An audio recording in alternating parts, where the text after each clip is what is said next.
Hello students, this is class 7th and now we are continue our chapter number 5th, which name is wastewater story, which is taken from chemistry. Okay, so students, in our previous video we already discussed about the screening and primary treatment of wastewater. Now we are going to read the secondary treatment of the wastewater कि wastewater जो है उसका किस तरीके से secondary treatment किया जाता है, क्योंकि जो wastewater है which is really very dirty and unpured and really very polluted, that's why उसका जो better treatment है वो करना बहुत ज़्यादा necessary होता है. That's why now we are going to move and let's read what is the secondary treatment. So this is biological process, it involves 2 steps. तो ये जो है स्टूडेंट्स, ये एक बायोलॉजिकल प्रोसेस है जिसमें 2 स्टेप्स जो है वो इन्वॉल्व होती है. फर्स्ट है एरेशन एंड सेकेंड है सेकेंडरी सेडिमेशन. तो फर्स्ट हम लोग जो देखने वाले हैं एरेशन टैंक. तो स्टूडेंट्स ये जो होता है, look this image carefully. Okay, this is secondary treatment of sewage. किस तरीके से जो सीवेज है उसका सेकेंडरी ट्रीटमेंट किया जाता है. यहाँ पे जो एयर है या फिर ये कंप्लीटली नाम से हमको समझ में आ रहा है कि this is the aeration tank. ये जो एक टैंक होती है, फिर इसमें से जो क्लैरिफाई सेटलर मतलब कि जितनी भी जो गंदगी होती है वो सेटल डाउन हो जाती है. इस तरीके से फिर वो उस पानी को जो है वो आगे बहा दिया जाता है. तो देखते हैं ऐसे line wise line. So the clarified water from the first sedimentation tank in then passed to the aeration tank where the compressed fresh air in passed through it and aerobic bacteria is introduced. क्या होता है भाई, अब ये जो aeration है ना, इस टैंक के अंदर जो वाटर होता है उसमें जो फ्रेश एयर होती है उसको कंप्रेस्ड किया जाता है. उससे उसे कंप्रेस्ड किया जाता है जिससे जो एरोबैक्टीरिया जो होते हैं वो इसके अंदर इंट्रोड्यूस किए जाते हैं, जिससे वो बन सके और जो एयर जो वाटर है उसे फ्रेश कर सके, है ना. क्योंकि जो वाटर रहता है उसमें गुड एंड बैड दोनों तरीके के बैक्टीरियाज होते हैं. तो गुड वाले जो बैक्टीरियाज होते हैं वो वेस्ट वाटर में क्या हो जाते हैं, कम्प्लीटली डाइड हो जाते हैं, जिस तरीके से लोगों को दोबारा उसमें बनाना बहुत ज़्यादा ज़रूरी हो जाता है. तो इस तरीके से जो एरोबेशन होता है उसके थ्रू यहाँ पे इस प्रोसेस को किया जाता है. सेकेंड प्रोसेस इसमें मतलब इसी की the process of passing air through the clarified water is called the aeration. इस तरीके से जो एरेशन है उसका मतलब ही क्या होता है, जहाँ पे हम लोग जो वाटर है उसमें क्लैरिफाइड जो वाटर है उसमें क्या करते हैं, जो पासिंग जो एयर है उसे पास करते हैं, तो इसे ही एरेशन कहा जाता है. This clarified water contains aerobic bacteria. इस तरीके से ये जो क्लैरिफाइड वाटर होता है उसमें कुछ एरोबिक बैक्टीरियाज होते हैं. Compressed air is the bubbled through the clarified water to provide oxygen and help aerobacteria to grow rapidly in this water. तो इसमें फ्रेश ऑक्सीजन को क्या होता है, छोड़ा जाता है, जिस तरीके से जो एरोबैक्टीरिया है उसमें मल्टीपल हो सके.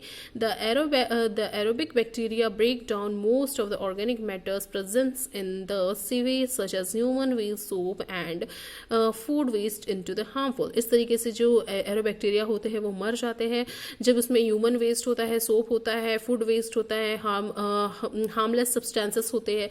तो इस तरीके से ये जो बैक्टीरियाज होते हैं ना वो मर जाते हैं. दैट्स वाई उनको फिर से जीवित करना बहुत ज़्यादा ज़रूरी होता है, जिससे कि वो जो वाटर है वो क्लीन रह सके. अब उसके बाद हम लोग देखते हैं सेकेंडरी सेडिमेशन. किस तरीके से होता है सेकेंडरी सेडिमेशन. स्टूडेंट्स यहाँ पर एक पिक्चर है, ठीक है, ये आपको पिक्चर नज़र आ रही होगी जिसमें से कितने प्रोसेस के थ्रू जो है वो ये प्रोसेस होती है. रीड करते हैं इसे line wise line. The aerated water is then taken to the second sedimation tank and left for 1 and 2 days. तो भाई ये जो सेकेंड सेडिमेशन टैंक होता है ना, इसमें जो पानी होता है उसमें 1-2 दिन के लिए उसमें छोड़ दिया जाता है. After several hours the suspend microbes settle at the bottom of tank and these sludge is called the activate sludge. तो भाई अभी ये जो पानी है इसमें 1-2 दिन छोड़ दिया गया है, तो जितने भी जो स्लज होते हैं या फिर जो उसका जो गादा होता है वो नीचे में बैठ जाता है ना, एक मर्ज जो पार्ट होता है उसका वो नीचे में बैठ जाता है, तो जिसे क्या बोला जाता है, एक्टिवेट स्लज बोला जाता है. The activated sludge has almost 97% water which is dried use sand drawing beds और मशीन्स. तो ये जो स्लज होता है ना, ये एक्चुअली क्या होता है, मतलब इसमें 97% जो वाटर होता है उसमें एक ड्राइड पार्ट होता है जिसमें सैंड होती है, ड्राइंग बेड्स होते हैं, मशीनिकल्स पार्ट्स होते हैं, तो ये सब उसमें घुला मिला होता है, तो उसे प्रॉपर नीचे अच्छे से बैठा दिया जाता है. The sludge may be used in further to produce biogas और dried to be used as manure. तो इस तरीके से वो जो नीचे बैठा हुआ जो गादा है, जो मटेरियल है, जो मड है, उसका आगे में जाके या तो बायोगैस उससे बना दी जाती है या फिर उससे मैन्यूर यानी कि खाद वगैरह बना दी जाती है जो फील्ड में यूज की जाती है, okay, for the agriculture. Next अब हम लोग देखते हैं ट्राइटरी ट्रीटमेंट, मतलब कि जो थर्ड ट्रीटमेंट है वो किस तरीके से होता है। So look at this image, इस यहाँ पे हमको दिख रहा है फिल्टर्ड मीडिया दिख रहा है, देन ड्रेनेज सिस्टम दिख रहा है, फिर उसके बाद बैक वॉश टैंक दिख रहा है, देन फिल्टर टैंक और फिर ट्रीटेड वाटर। तो अब भाई ये क्या क्या चीजें हैं इसे हम लोग देख देते हैं अच्छे से। The water after secondary treatment has minimal organic and suspend material and it quite safe to use। तो अब ये जो सेकेंडरी मटेरियल के बाद है ना, ये जो वाटर है वो ऑलमोस्ट यूज करने के लायक हो जाता है, but after this water is to be released into the distribution system और to near by river and sea and made to percolate through sand, natural cleans it further. But ये almost use करने के लायक है but drinking water के लिए नहीं, इसलिए इसको नदी या फिर आसपास के जो ड्रिंकिंग पाइपलाइंस है वहां पर छोड़ने से पहले इसको थोड़ा सा और उसको ट्रीट किया जाता है ताकि उसको नेचुरल तरीके से उसे क्लीन अप कर सके।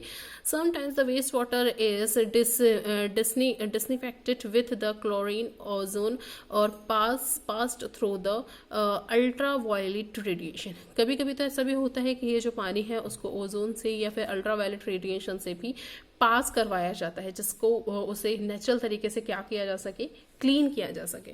तो इन सभी इमेजेस को आप लोग केयरफुली देखिएगा स्टूडेंट्स, और इस चैप्टर को आप लोग भी एक बार और रीड कीजिएगा और उसमें देखिएगा कि कौन कौन से जो डिफिकल्टीज है, जो डाउट्स है आप लोगों को आते हैं, क्योंकि लाइन वाइज तो हम लोग पढ़ते जा रहे हैं but after you are reading हमारी जो प्रॉब्लम्स है वो हमें पता चलती है कि कहाँ कहाँ पे हमको नहीं समझ में आ रहा है। तो कमेंट करके आप लोग इस चीज़ को मेंशन कर सकते हैं। Now come to the next page.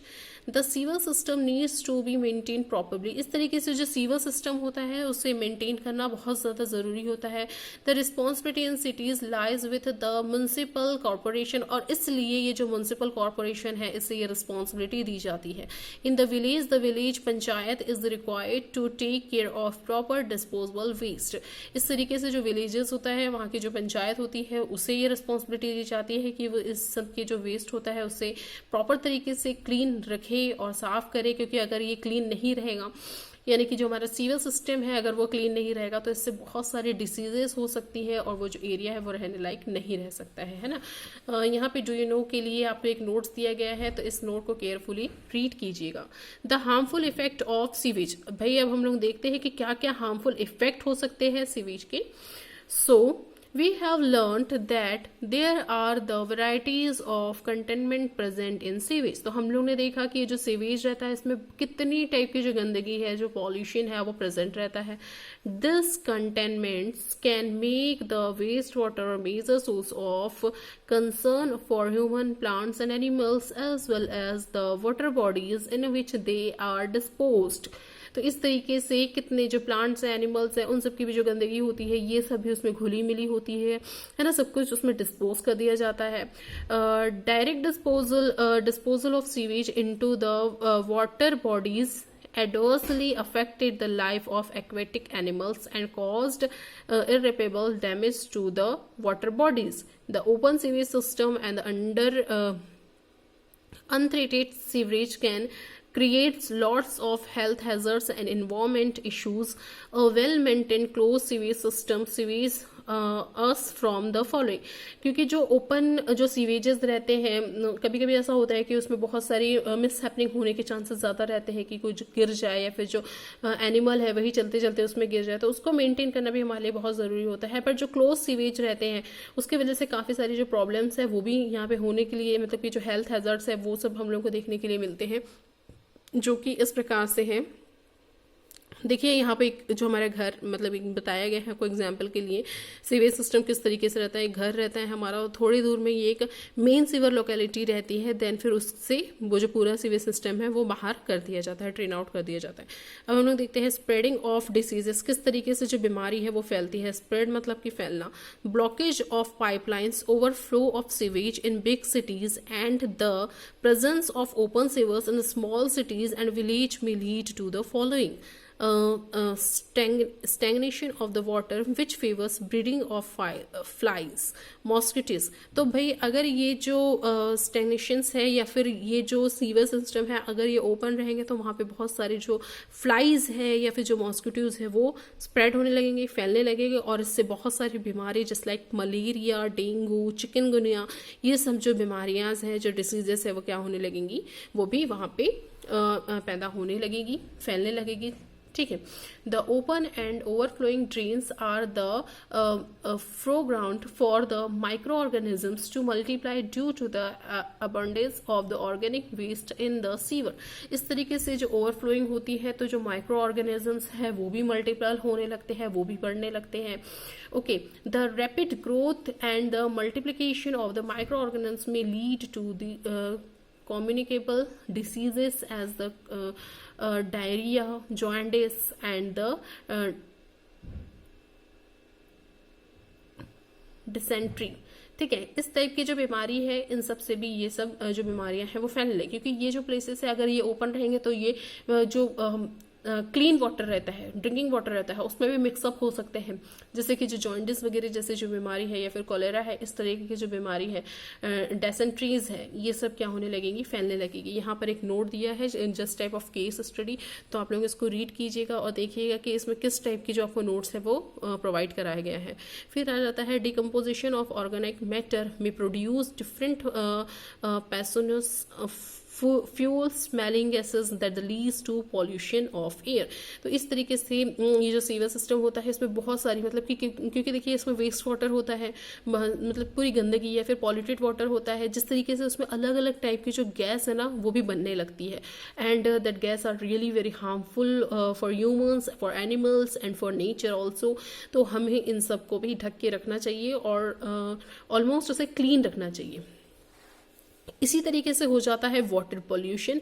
Overflow of sewage, mixing of sewage with the water bodies and the water supply pipeline में lead to the following consequence. तो इस तरीके से जैसे मैंने आप लोगों को ऑलरेडी बताया है स्टूडेंट्स कि ये जो सीवेज होता है अगर इसका पानी जो है वो ओवरफ्लो हो जाए तो किस तरीके से ये जो सीवेज है वो वाटर बॉडी में या फिर जो वाटर सप्लाई पाइपलाइंस होता है उसमें मिक्सर हो जाता है और फिर किस तरीके की जो बीमारियां हैं वो यहाँ पे फैलने लगती है, जैसे कि contamination of the ground water due to the seepage of waste water into the water table, harmful germs, chemicals, toxins and toxins मतलब होता है जहर, and nutrients presence in the